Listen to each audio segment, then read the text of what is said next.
Hello everyone.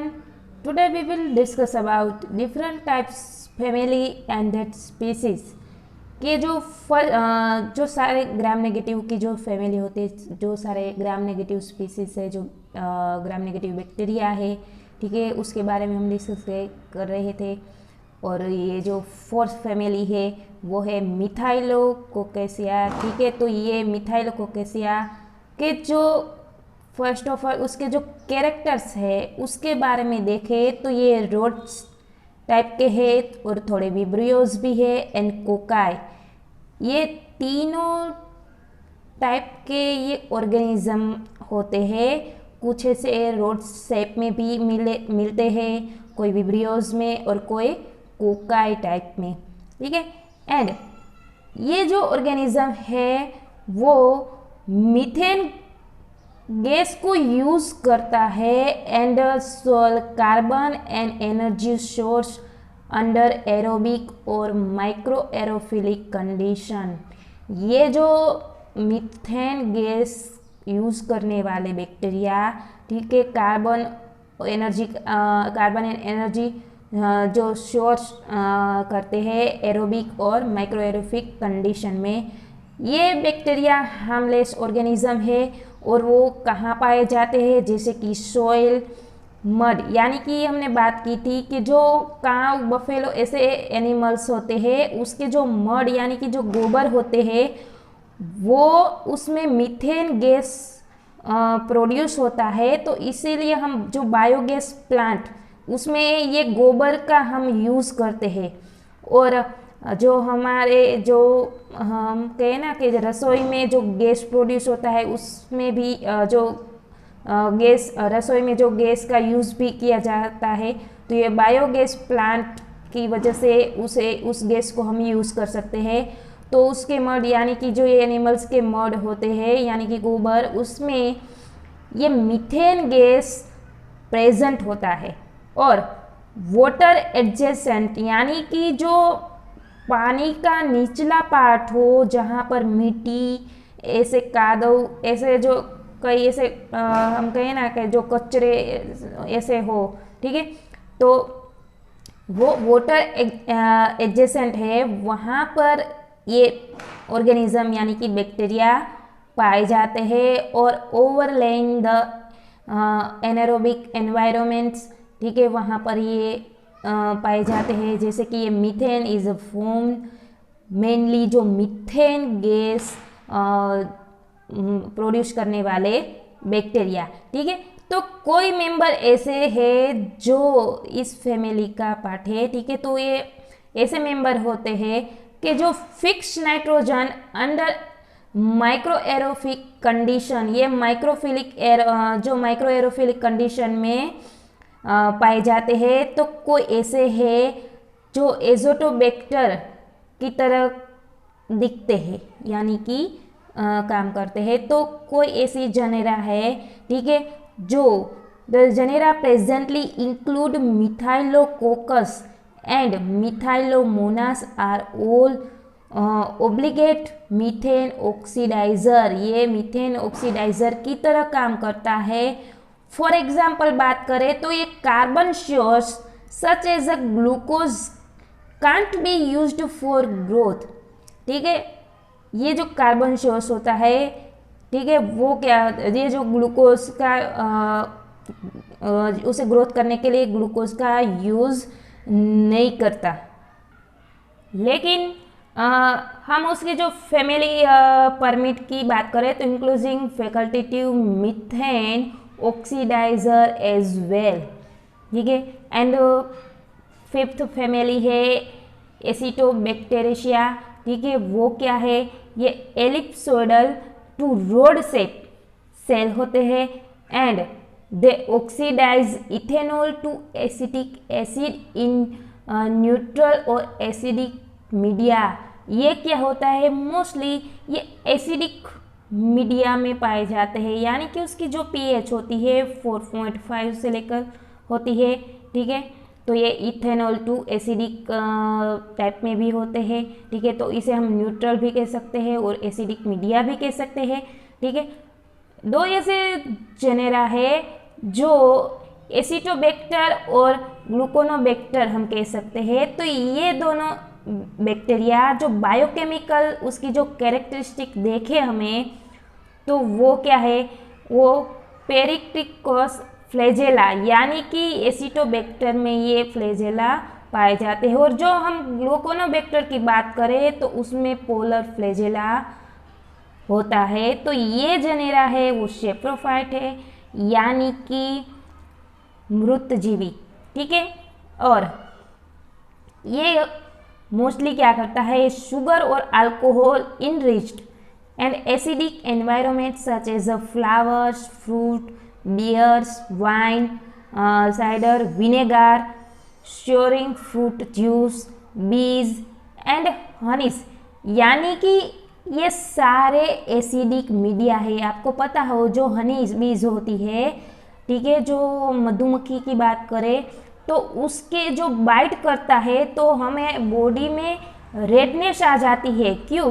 क्योंकि उस जो भी ये बाइट करती है तो वो एसिडिक हो जाती है। एसिडिक की वजह से हमारी बॉडी में ये रेडनेस आ जाती है, तो उसका बाइट एसिडिक होता है। तो ये सारे जो विनेगर होते हैं, वाइन, बियर, उसमें अल्कोहल प्रेजेंट होता है, ठीक है, तो एसिडिक मीडिया हुआ, ठीक है। तो कोई ऐसी बैक्टीरिया है, ठीक है, स्पीसीज है जो इंडस्ट्रियल में उसका रोल अच्छा होता है, यानी कि उसका इम्पोर्टेंट रोल होता है।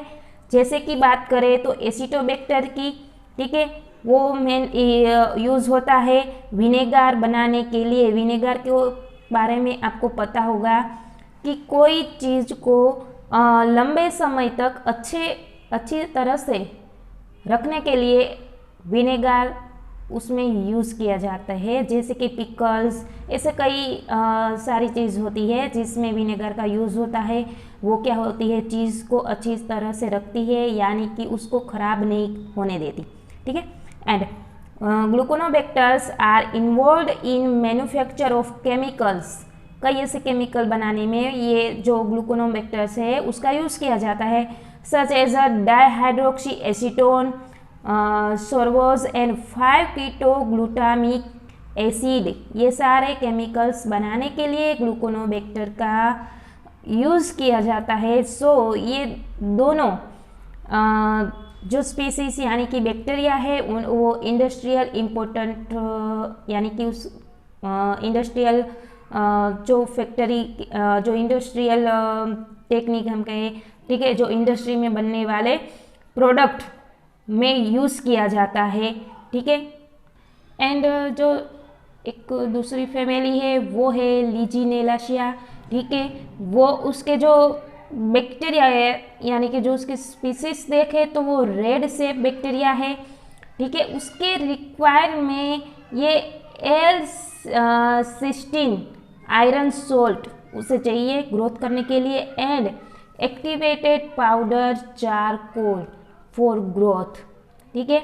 And the charcoal destroyed the toxic hydrogen, ये टॉक्सिक हाइड्रोजन को डिस्ट्रॉय करता है, ठीक है। ये पेरोक्साइड इन द मीडियम, ठीक है। एंड ये ऐसी सिंगल जेनस है जो लीजिनियोला जो है वो एक टाइप का मोटाइल है, वो बाइपोलर उसमें होता है, और लेटरल फ्लैजेला यानी कि बाइपोलर भी होता है और लेटरल फ्लैजेला भी, दोनों टाइप में ये फ्लैजेला पाए जाते हैं। और वो कहाँ पाए जाते हैं, जैसे कि ये सरफेस वाटर के जो सरफेस पार्ट पर ये प्रेजेंट होता है, and thermally polluted lakes and stream. ऐसे थर्मली यानी कि हॉट पॉल्यूटेड वाटर जिसका एनवायरनमेंट थर्मल यानी कि जो हीट हाई टेम्परेचर पर यानी कि हॉट टेम्परेचर हो, उसका जो वाटर होता है वो भी हॉट यानी कि एसिडिक थोड़ा होता है, और ये थर्मल टाइप का भी होता है, ठीक है। ये तो उसे हम कह सकते हैं thermally polluted lakes and stream, and water from air conditioning cooling tower. यानी कि आपके मैं एक एग्जांपल दूँ तो आपके घर में, यानी कि कोई भी अपने घर में जब एसी यानी कि एयर कंडीशनर का यूज़ करता है तो एयर कंडीशन में क्या होता है, उसके ये जो कूलिंग वेज आते हैं, ठीक है। एक ऐसी घटना बनी थी यूएसए में कि बहुत पहले की बात है, ये 18 या 19 की, मुझे एग्जैक्टली नहीं पता, लेकिन 18 या 19 सेंचुरी की बात थी। तो उसमें एक इश्यू बना था, जो एयर कंडीशनर से आती है जो वेज, ठीक है, उससे कोई ऐसे पर्सन है जिसे कोल्ड फ्लू हुआ है, यानी कि ये स्मोकिंग कर रहा है, सिगरेट लेता हो, यानी कि कोई ऐसे स्मोकिंग कर रहा है, तो उसके जो लंग्स होते हैं वो वीक हो जाते हैं, ठीक है। और ये जो ऐसे वीक होने वाले, यानी कि जो ऐसे बैक्टीरिया है उसे ग्रोथ करने के लिए ये जो एनवायरनमेंट होता है वो कंफर्ट रहता है, ठीक है। तो ऐसे एक मीटिंग चल रही थी, उसमें एसी चल रहा था, तो उसके आने वाले कूलिंग वेज में से उस पर्सन को ये डिजीज़ हुआ, और ये डिजीज़ पर्सन टू पर्सन यानी कि ट्रांसमिटेड डिजीज़ है, एक के कांटेक्ट में आने से दूसरे पर्सन को भी होता है। तो ये एयर कंडीशन कूलिंग में से ये डिजीज़ है वो भी हो सकता है। And evaporative condensers and in most soil adjacent to a body of water, जो वाटर यानी कि पानी का जो निचला पार्ट होता है, ठीक है, नीचे वाला जो पार्ट होता है वो, उसमें हम कहेंगे जो ऐसे मिट्टी यानी ऐसे कई सारे एडजेसेंट होते हैं, उसमें ये बैक्टीरिया प्रेजेंट होता है। तो ये सारी स्पीसीज है वो क्या है, अपॉर्चुनिटीज़ पैथोजेनिस ऑफ ह्यूमन, वो ह्यूमन में कई ऐसी डिजीज़ करने वाली होती है, जैसे कि जो डिजीज़ होता है उसे हम कह सकते हैं लीजियोनेलोसिस, ठीक है। ये लीजियोनेलोसिस है वो मोस्टली लंग्स में होने वाले डिजीज़ है। तो ये डिजीज़ को हम लीजियोनेरिस डिजीज़, उसे ऐसे डिजीज़ को कह सकते हैं, और उसे हमें legionellosis is a severe often lethal form pneumonia, ये न्यूमोनिया कोज करने वाले बैक्टीरिया है। जैसे कि उसमें फर्स्ट सिम्टम्स क्या होते हैं, जो लंग्स इन्फ्लामेशन, जो लंग्स को इन्फेक्शन करता है, ठीक है। और ये जो उसके सिम्टम्स होते हैं डिजीज़ के, वो होते हैं जैसे कि कफ हो, muscle अचेस, diarrhoea, fever and chills, ये सारे सिम्टम्स होते हैं। तो हम कह सकते हैं ये जो बैक्टीरिया है, ठीक है, लीजियोनेलाशिया, तो उसकी वजह से ये न्यूमोनिया भी हो सकता है, और ये सारे डिजीज़ है वो भी होने के चांसेस रहते हैं। एक ऐसी फैमिली है जो नेसेरेशिया, ठीक है, उसके बारे में हमने हाईलाइट में यानी कि ओवरव्यू में देखा था, ठीक है। जो नेसेरेशिया है वो एक ऐसी फैमिली है, उसके स्पीसीज में ऐसे कई डिजीज़ होते हैं, ह्यूमन ट्रांसमिटेड डिजीज़ के, जो गोनोरिया डिजीज़ करता है, ठीक है, हमने गोनोरिया के बारे में डिस्कस किया था। सो ये नेसेरेशिया है वो डिजीज़ कोज करता है, जैसे कि गोनोरिया वो ट्रांसमिटेड डिजीज़ होता है। तो ये उसकी जो कैरेक्टरिस्टिक के बारे में देखें तो ये नॉन मोटाइल रोड होता है, ठीक है, एंड कोकाई होता है, and that are catalysed and oxidise positive example are the genera Neisseria and Acinetobacter. ये दो टाइप के मिलते हैं। तो फर्स्ट ऑफ ऑल देखते हैं नेसेरिया है वो क्या है। तो ये नेसेरिया वो क्या है, traditionally consist of oxidase and catalyse positive cocci. They occur most often in pair with the adjacent side of flattened, ठीक है, ये मोस्टली पेयर में पाए जाते हैं, ठीक है। एंड हाउएवर वन रोड से स्पीसीज, एक ऐसी स्पीसीज है जो N elongata is now included because of its genetic relatedness। तो इसलिए इसका कोई इम्पोर्टेंट रोल नहीं आता।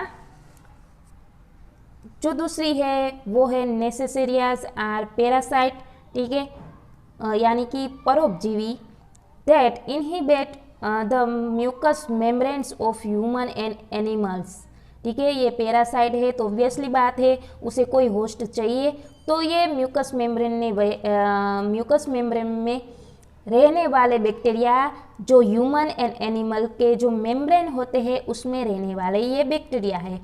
तो ये दो ऐसी स्पीसीज है वो हाईली पैथोजेनिक होती है फॉर ह्यूमंस। फॉर एग्जांपल हम बात करें तो N gonorrhoea that causative agent of gonorrhoea, जो गोनोरिया करने वाले बैक्टीरिया होता है, एंड जो दूसरी है वो एन मिनिकडिटीज, वो क्या करती है, the causative agent of epidemic cerebrospinal meningitis, यानी कि ये गोनोरिया करता है। और ये जो एन मिनिकडिटीज है, ठीक है, ये मिनिकडिटीज वो जो हमारे ब्रेन में होने वाले डिजीज़, ठीक है, वो कोज करता है। तो गोनोरिया की बात करें तो गोनोरिया का मीनिंग क्या होता है, फ्लो ऑफ सीड, सीड यानी कि अगर मेल की बात करें तो स्पर्म एंड फीमेल की बात करें तो ओवल, ठीक है। अगर मेल में गोनोरिया प्रेजेंट है तो यह सेक्सुअली ट्रांसमिटेड डिजीज है, ठीक है, सेक्सुअल की तरह इसके थ्रू भी आ सकता है, ठीक है। तो स्पर्म यानी कि मेल में और फीमेल की बात करें तो ओवल, फ्लो ऑफ सीड यानी कि ये गोनोरिया है, ठीक है। और ये जो गोनोरिया है हमें कैसे पता चलता है कि ये गोनोरिया हुआ है, तो उसके सिम्टम्स होते हैं, उसका जो इंक्यूबेशन का जो पीरियड होता है, जो हम इंक्यूबेट यानी कि उसका पीरियड यानी कि उसके सिम्टम्स 2 से 8 डे में शो होता है, ठीक है। यानी कि ये डिजीज़ शो होने में, यानी कि ये डिजीज़ के सिम्टम्स हमें दिखाई देते हैं, तो उसका जो इंक्यूबेशन पीरियड होता है वो 2 से 8 डेज में होता है। ये ट्रांसमिटेड डिजीज़ है, पर्सन टू पर्सन होने वाला डिजीज़, ठीक है। तो ये बाकी जो सारे डिफरेंट टाइप की जो स्पीसीज यानी कि जो फैमिलीज थी, ठीक है, जो ग्राम नेगेटिव बैक्टीरिया है ये सारे, ठीक है। सो गाइस इस लेक्चर में बस इतना ही। Thank you so much and keep reading.